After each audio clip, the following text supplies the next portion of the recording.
করলা অনেকভাবেই খাওয়া হয়েছে, তবে এরকম পুড়ে ভরা করলাটা কিন্তু খেতেই অন্যরকম লাগে।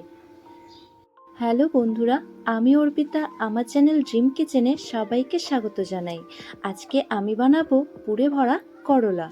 আমি এখানে বেশ কয়েকটা করলা নিয়ে নিয়েছি, আর এগুলোকে ধুয়ে একদম পরিষ্কার করে নিয়েছি।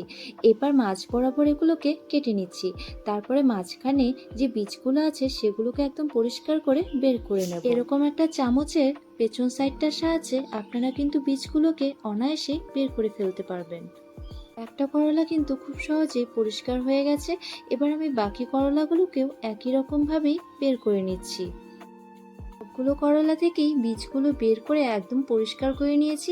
এবার এগুলোকে আমি কিছুক্ষণের জন্য লবণ মাখিয়ে এটাকে রেখে দেব। তার জন্য আমি একটা বাটির মধ্যে সব করলাগুলোকে নিয়ে নিলাম। এবার ওপর থেকে লবণটাকে ভালো করে মাখিয়ে নিচ্ছি। তারপর এর মধ্যে আমি কিছুটা পরিমাণ জল দিয়ে এটাকে রেখে দেব। লবণ দিয়ে রাখার জন্য করলাটা কিন্তু অনেকটাই সফট হয়ে যায়, সেজন্য আমি লবণ দিয়ে করলাটাকে সাইডে রেখে দিচ্ছি। এবার আমি পুরটাকে বানিয়ে ফেলবো। তার জন্য আমি এখানে নিয়ে নিয়েছি কুচো করে রাখা পেঁয়াজ, লঙ্কা, সাথে নিয়েছি আলু, আর নিয়েছি করলার সেই মাঝখানে বীজগুলো। এবারে এগুলোকে দিয়ে ভালো করে একটা পুর তৈরি করে নেব। তার জন্য আমি কড়াইয়ের মধ্যে তেল দিয়ে দিয়েছি, আর তেলটা গরম হয়ে আসলে ওর মধ্যে আমি দিয়ে দিয়েছি হলুদ গুঁড়ো। এবার আমি সবগুলোকে কিন্তু একসাথেই দিয়ে ভালো করে ভেজে নিচ্ছি। সাথে আমি লবণটাও দিয়ে দিয়েছি। এবার ভালো করে ভেজে নিয়ে এটাকে আমি তুলে রেখে দেব।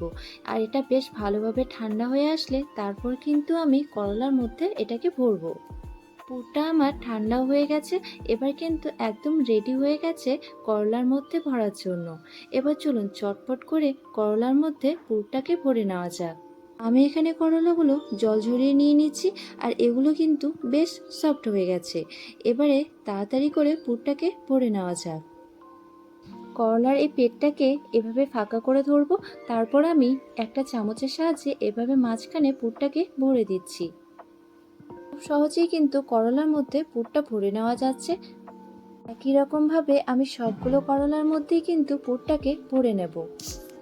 আর দেখুন, খুব সহজেই কিন্তু করলার মধ্যে পুরটাকে ভরে নেওয়া হয়ে গেছে। আমি কিন্তু সবগুলো করলাই পুর ভরে একদম রেডি করে নিয়েছি। এবার এগুলোকে তাড়াতাড়ি করে ভেজে নিতে হবে।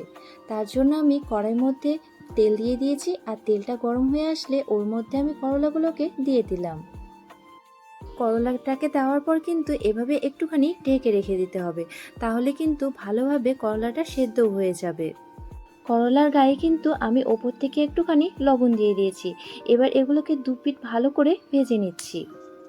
করলাগুলো আমার একদম ভালোভাবেই ভাজা হয়ে গেছে। এবার এগুলোকে আমি তুলে নিচ্ছি। খুব সহজেই কিন্তু আপনারাও এই রেসিপিটি বানাতে পারেন। যারা করলা খেতে পছন্দ করে না তারাও কিন্তু এই করলার রেসিপিটি অনায়াসে খেতে পারবেন। আজকের এই রেসিপিটি আপনাদের যদি ভালো লেগে থাকে তাহলে ভিডিওটি লাইক করে শেয়ার করে দেবেন। দেখা হচ্ছে নেক্সট একটি ভিডিওতে।